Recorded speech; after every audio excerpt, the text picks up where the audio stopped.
कहानी है रामपुर गांव की, जहाँ के मर्द महिलाओं को हमेशा नीचा दिखाने की कोशिश में रहते। अरे अभी तक खाना नहीं आया क्या? मुझे एक और शादी करने की जरूरत है। नहीं जी नहीं, ऐसा मत करना, वरना मैं कहाँ जाऊंगी। खाना लेकर मैं अभी आई जी। गांव की पंचायत में भी फैसले हमेशा औरतों के खिलाफ ही रहते। मैं जो फैसला सुनाता हूँ वो भगवान की आज्ञा होती है। इस लड़के ने अपने मन से शादी करके अच्छा नहीं किया।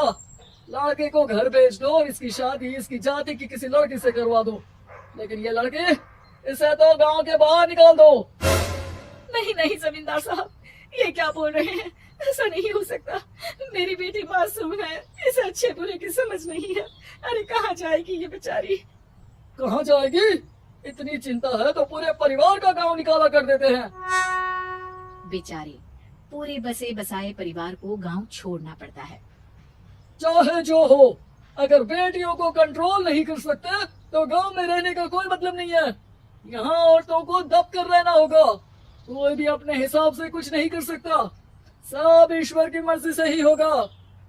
तभी गांव का एक आदमी दौड़ा दौड़ा आता है।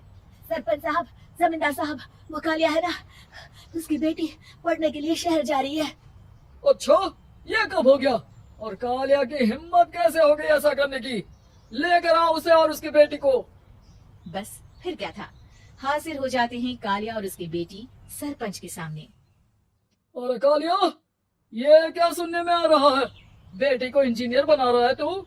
और ये बता, गांव में तो स्कूल नहीं है, फिर कहां से इतनी क्लास पास कर गई तेरी बेटी?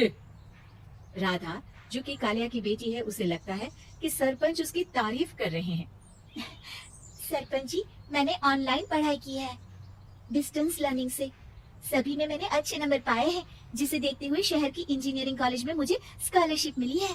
वाह जी वाह, क्या होती है ये? पहले तो ये बताओ, फिर आगे की बात करते हैं।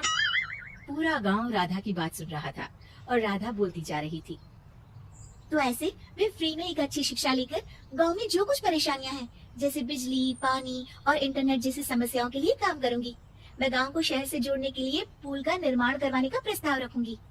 मुझे पूरी उम्मीद है कि जल्द ही हमारा गांव भी तरक्की की राह पर चल पड़ेगा। राधा की बात सुनकर सारे गांव वाले ताली बजाने लगते हैं। सरपंच को समझ नहीं आता कि वो क्या करे। चुप रह नादान लड़की, गांव के खिलाफ जाने के लिए तुझे गांव से बेदखल कर दिया जाएगा, वो भी पूरे परिवार के साथ। और हाँ, अगर ठीक से गांव में रहना चाहती है तो ये पढ़ाई लिखाई छोड़ दे। हम तेरे लिए गांव का कोई होनहार लड़का देखेंगे। तभी गांव का एक आदमी बोल पड़ता है। अरे नहीं नहीं सरपंच जी, राधा बिटिया जो बता रही है, अगर वैसा हो जाए तो हम लोगों को पैसा कमाने के लिए बाहर नहीं जाना पड़ेगा। हाँ जी, और ना ही कोसों दूर पानी के लिए भटकना पड़ेगा। हमारे बच्चे भी अच्छी पढ़ाई कर सकेंगे और आगे बढ़ेंगे, ना कि हमारी तरह खेती करते बैठेंगे। क्यों गांव वालों, राधा बिटिया का साथ देना चाहिए ना। सरपंच देखता है कि गांव राधा के साथ है तो वो चुप हो जाता है। वो घर आकर अपने सलाहकार से बात करता है, जो बहुत ही चालाक किस्म का इंसान होता है। अरे सरपंच साहब, आपको बहुत ही होशियारी से काम लेना पड़ेगा। एक बार गांव तरक्की कर गया, यहाँ के बालक पढ़ लिए तो कोई ना पूछेगा आपको। और फिर ये जो बेटा और बेटी है ना आपके, इनको भी आम लोगों की तरह ही जीवन जीना होगा। हाँ, लेकिन करे तो क्या करे? वो ना आप मुझ पर छोड़ दीजिए, बस मैं जैसा बोलूं करते जाइए। अगले रोज सुबह जब गांव वाले सोकर उठते हैं तो राधा के घर के बाहर और साथ ही वो लोग जिन्होंने राधा का सपोर्ट किया था, उनके घर के आगे लाल रंग से कल आऊंगी लिखा होता है। कल आऊंगी? ये क्या होता है? अरे यह तो खून से लिखा है, लगता है कोई भूत प्रेत या चुड़ैल का साया है। चलो सरपंच जी के पास चलते हैं। सभी सरपंच के पास जाकर उसे सारी बात बताते हैं। ओहो, ये तो बड़ी मुश्किल की बात है। चलो, मैं एक बाबा को जानता हूँ, उन्हें बुला लेता हूँ। सरपंच बाबा को लेकर गांव के घर के बाहर जाता है। ओहो, तो ये वो चुड़ैल है जो उन लोगों को निशाना बनाते हैं जो गांव को बदलने का सपना देखते हैं। वो गांव को ऐसे ही संपन्न देखना चाहती है, वो नहीं चाहती कि कोई बाहरी यहाँ का कायाकल्प करे। क्या तुम लोगों में से किसी ने गांव को बदलने की सोच रखी है? तभी राधा की माँ रोते रोते आती है। मेरी राधा घर से गायब हो गई है। अरे कोई तो बचाओ, मेरी बच्ची कहाँ गई? ले गई वो, चुड़ैल तेरी बच्ची को ले गई। अब वो उसे श्रापित करके छोड़ेगी, उस पर चुड़ैल का साया हो जाएगा। तभी बुरी सी हालत में राधा भी वहाँ आ जाती है। उसके बाल चुड़ैल की तरह फैले होते हैं और कपड़ों में खून लगा होता है। सभी राधा को देखकर डर जाते हैं। माँ, पता नहीं मुझे कौन उठा कर ले गया था। अरे दूर दूर हो जा चुड़ैल, अब हम लोग इस गांव में नहीं रुकेंगे। अरे कैसी बातें कर रहे हैं आप? कल तो आप मेरे भरोसे गांव का हुलिया बदलने, अपने बच्चों को पढ़ाने और तरक्की उन्नति की बात कर रहे थे, तो आज क्या हो गया आपको? ये फिर तुम लोगों को बहकाएगी।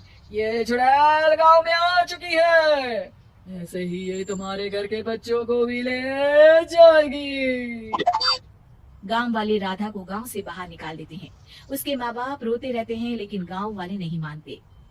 मैं भी अपनी बहन के साथ गांव के बाहर रहूंगा, लेकिन वो पढ़ाई नहीं छोड़ेगी।